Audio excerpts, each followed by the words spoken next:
Hello learners, welcome to this second lecture on the course MJM025 Media Ethics and Laws. In the first video, we took you through what to expect from this course, and this is your first unit, which is Unit 1, Principles of Media Ethics. If you are a learner of MAJMC or PJJMC, this is your Unit 1.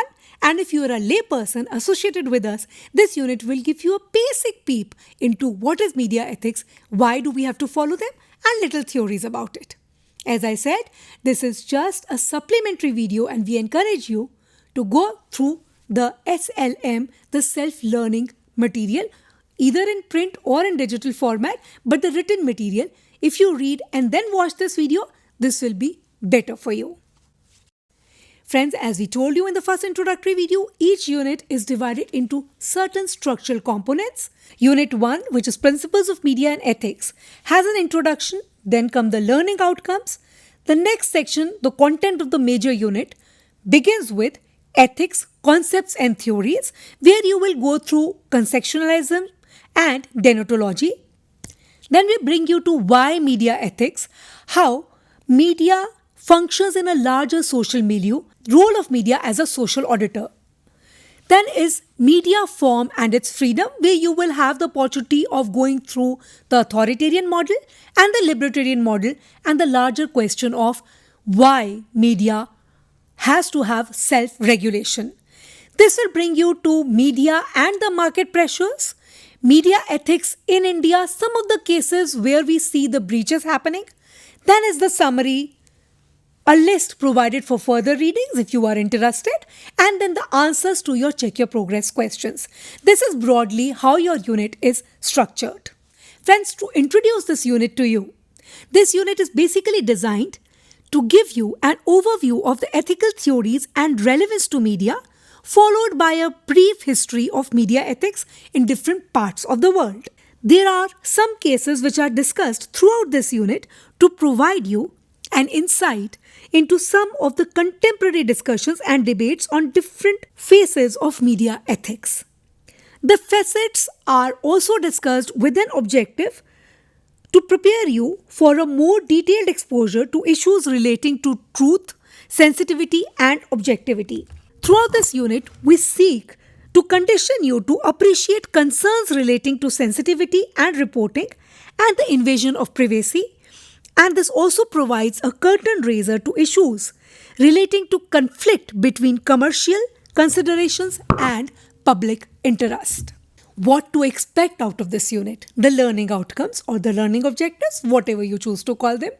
So after going through this unit, you can expect to be able to define media ethics and discuss the theories relating to ethics, to take a historical overview of evolution of media ethics. You should be able to discuss the need for ethical conduct of media persons and also to appreciate the hardships and the oppositions that journalists face while doing their duty. After going through this unit, we expect that you would be able to analyze the impact of market forces over media and also to appreciate the issues related to self-regulation of media. Friends, with this basic introduction and knowing what to expect of the unit, let us move to the real content. The first section is on ethics, the concepts and theories. You know, the subject of ethics has been discussed and debated by people the world over, particularly philosophers, for centuries together. This is not something new. What is ethical? What should constitute your or my life or our professional conduct of our duty? Philosophy, psychology, sociology, media, all these fields have been going through these debates and discussions. Ethics is a subject that seeks to use rational and systematic principles, values, and norms to determine what is good or bad, correct or incorrect, right or wrong, as far as human actions are concerned. The first proponent of utilitarian, which is the concept as an ethical principle, was Jeremy Bentham. He was a British jurist, philosopher, social reformer, and political radicalist. He brought out this concept. We will come to this concept, but the first concept discussed in your unit is conceptualization. The conceptualization theory holds that ethical values and actions should be judged by their consequences. As in, these theorists say that you should focus only on the outcomes of an action without regard to the means.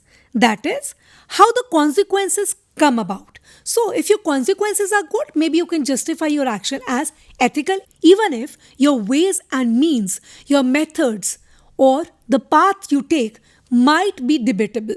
So, this theory actually says about what is expected result. One of the most popular conceptualist theories is utilitarianism, which is based on ethical altruistic perspectives, which is designed to create the greatest good for the greatest number of people.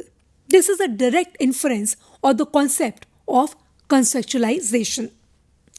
Now, this brings us to utilitarianism. What is utilitarianism? This theory considers what is ethical is which is designed to create the greatest good for greatest number of people. In our country, we can say that Mahatma Gandhi's concept of Sarvodaya, which is welfare for all, is a resemblance which is a very close kind of a concept to this concept. However, Gandhi was very keen to stress that Sarvodaya was not utilitarianism because he felt that this objective actually talks of the majority of people, that what is beneficial for the maximum is good.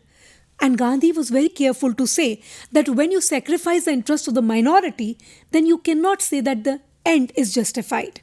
So he comes very close to this concept and still chooses to be away from this concept. The next concept discussed in your unit is deontology. Deontology focuses on a person's duty as a means to determine appropriate action. What is appropriate as an action should be your own personal duty to decide on.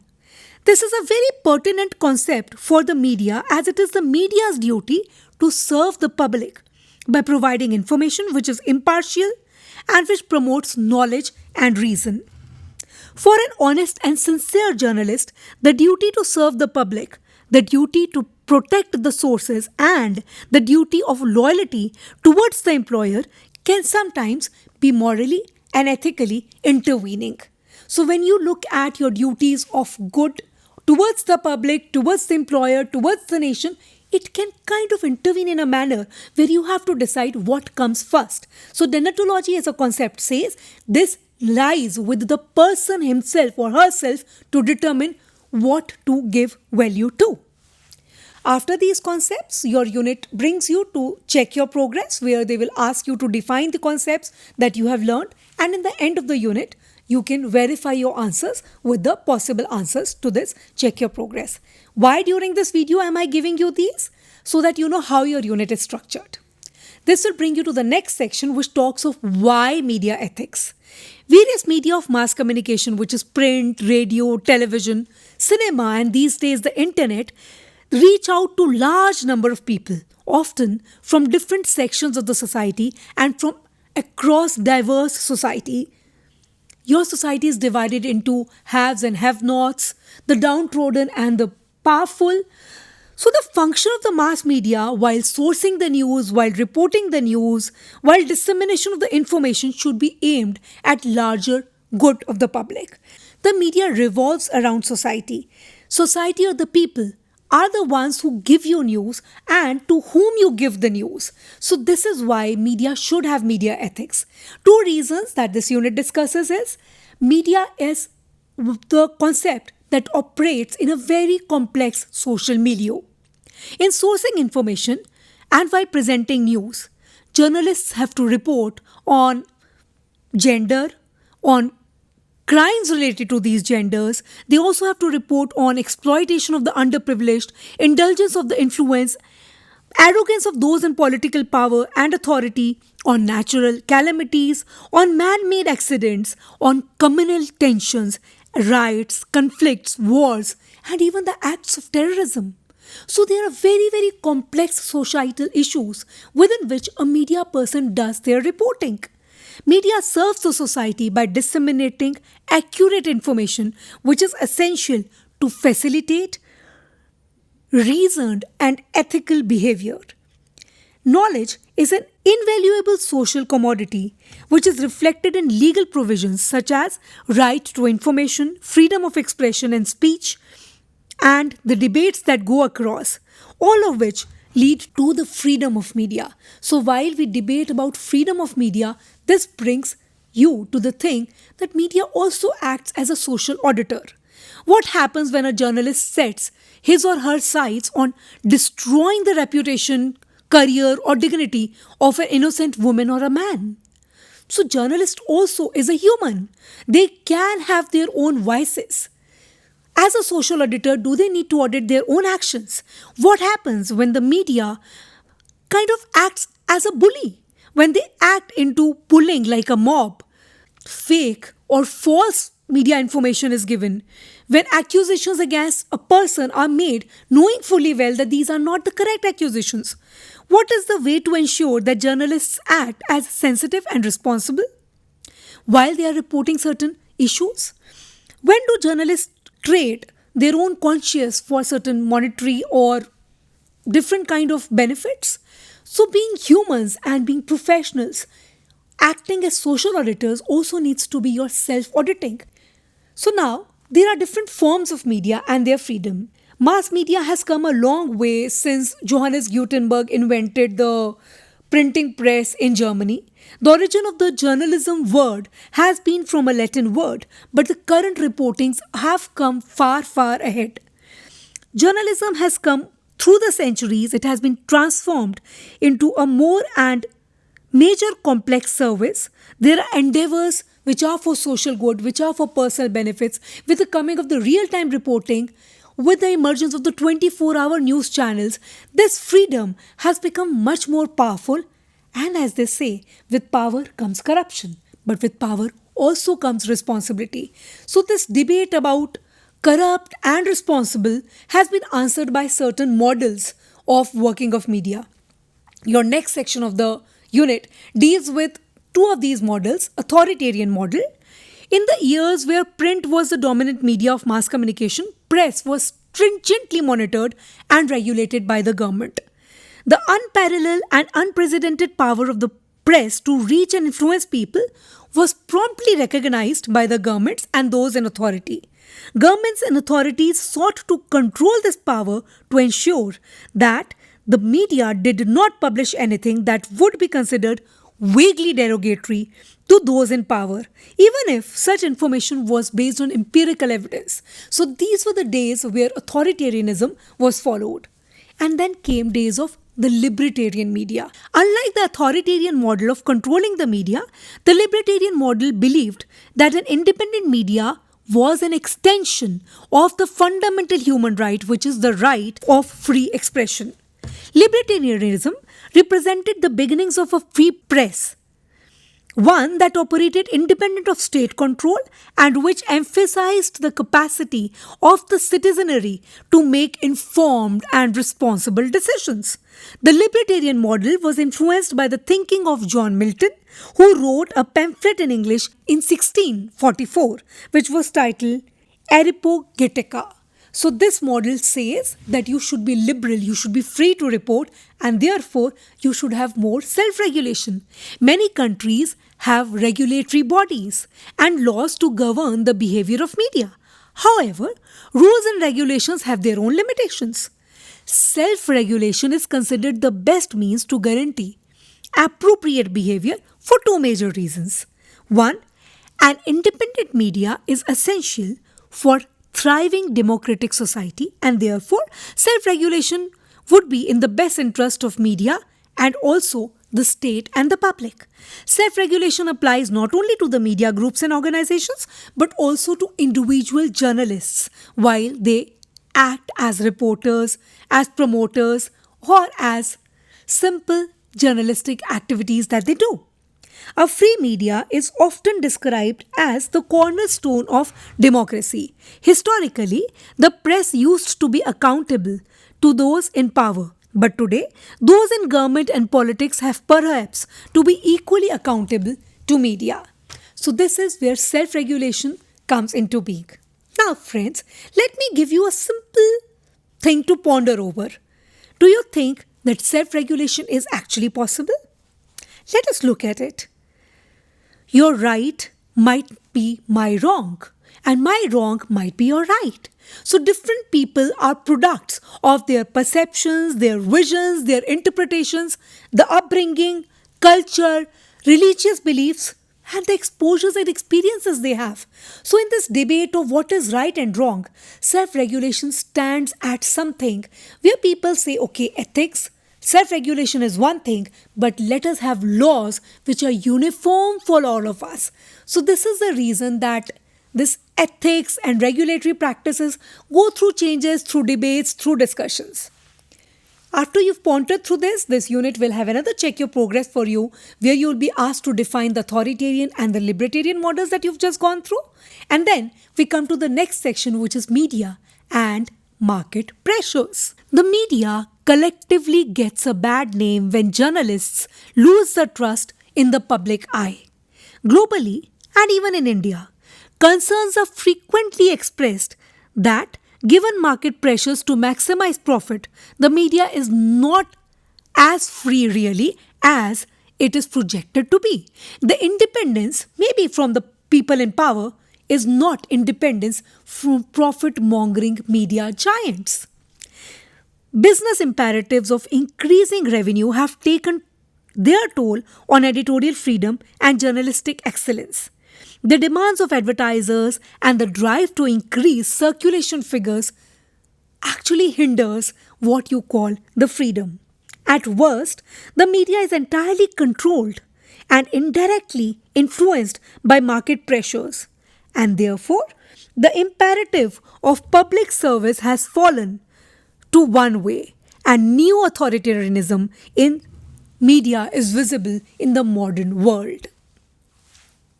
Here, media ethics in India tend to get preached. When there are advertisers, when there are capitalists, when there are huge giants which give you economic power or snatch from you the profits or the basic power, then the media gets tilted towards one power. Maybe not the state power, but the commercial power. So, media watchers argue that because of all these pressures, instead of improving the quality of programming, the competition has resulted in a race to the bottom, a race in which television news channels have conveniently forgotten their basic ethical norms and principles of journalism. The principles of fairness, truthfulness, and objectivity are being sacrificed. And friends, these things that are being put, these tenets which are being given to the media are not without any reason. There have been a number of instances in Indian television channels abusing the tremendous power which is enjoyed by mass media.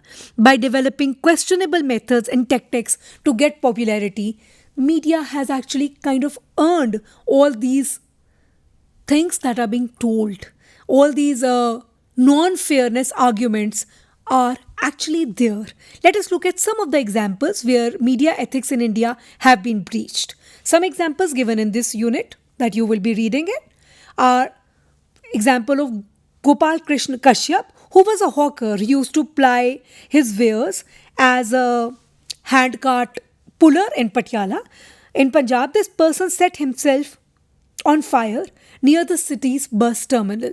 And this incident was witnessed by around 200 people, including policemen and media professionals. Around 20 television channels relayed this incident live. So this led to a lot of criticism for the media that your news, your live reporting was important for you, not the human value of saving someone's life.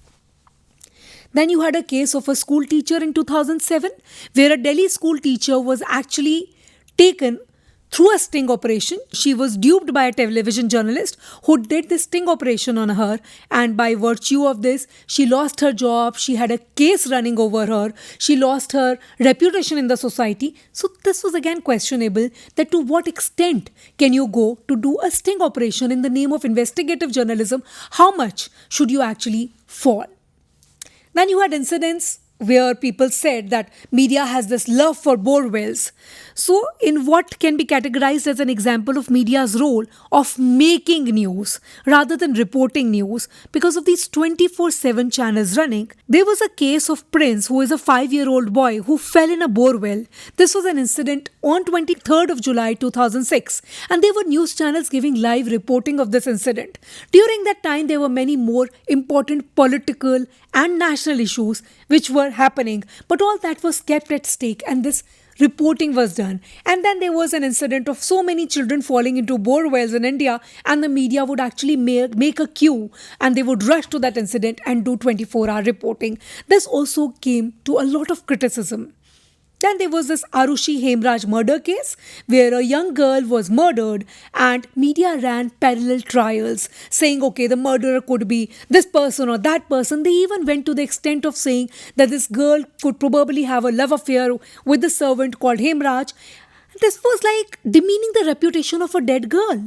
Till the judicial judgments have not come, the reputation, the blame game happened through parallel media trials. And this has become a very, very normal case while media does it, which was a Kathua rape case, which was reported in media, where a 8-year girl was raped in Kathua, district Kathua, in a small village. And while reporting, media gave out very, very personal details of this incident, where again a lot of criticism was heaped upon media that where are your ethics? Where is your self-regulation? Should you be doing this? Should you not be doing this? In the name of reporting, how low can you stoop?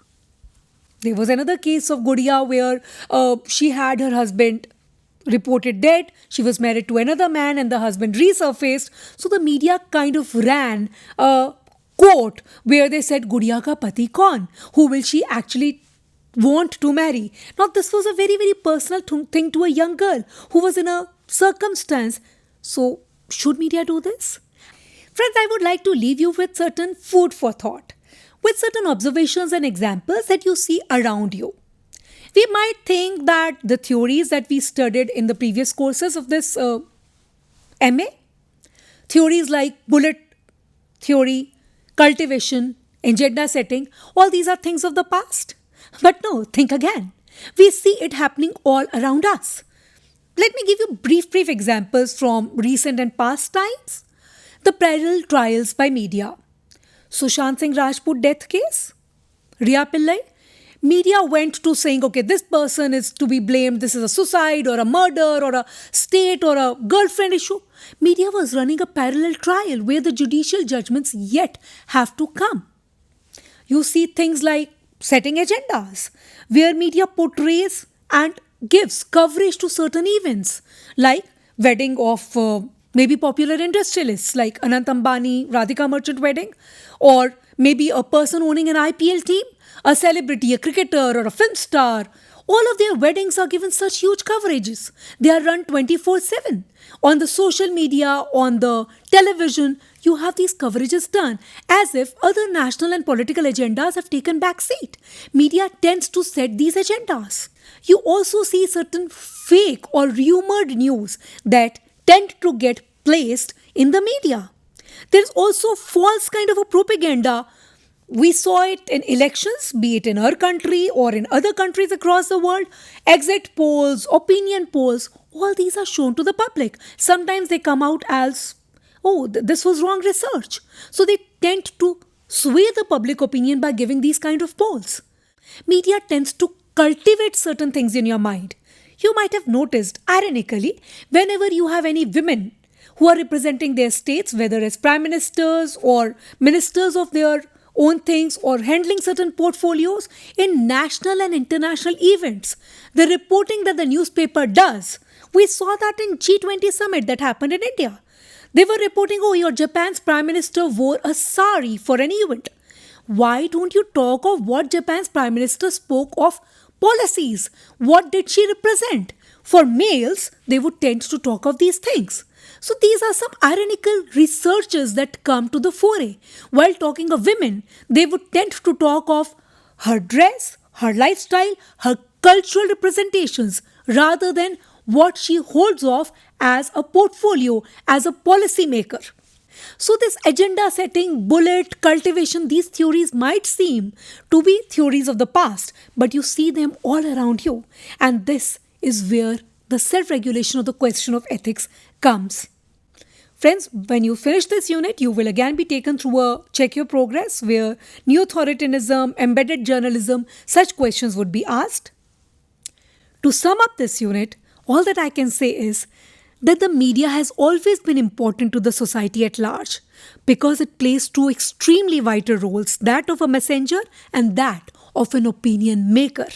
In the contemporary times, the development of multiple channels of delivery such as radio, television and the internet, the exponential increase for the reach of media and the speed which the news has been reported, the ethics has come to foray much more than it was earlier. The sheer volume and reach of mass media has meant that individuals and organizations in position of power influence and have authority to function under the constant and scrutinizing glare of the media, and therefore media needs to be much more careful. Friends, while you will be reading this unit in your SLM, you will come to the section of Check Your Progress Possible Answers, where the definitions to utilitarianism, to denotology, to authoritarian model, libertarian model, new authoritarianism, and embedded journalism will be given to see whether you have gone through this unit and you have kind of understood the concepts in the manner they have been given to you. This concludes your first unit to your MJM025 course. For best gains from this discussion, I again encourage you to simultaneously go through the written SLM material. I hope you understood this unit in the basic format. You would be prompted to go through the reading list. Happy learning with us, and your feedback is always welcome. Thank you, learners.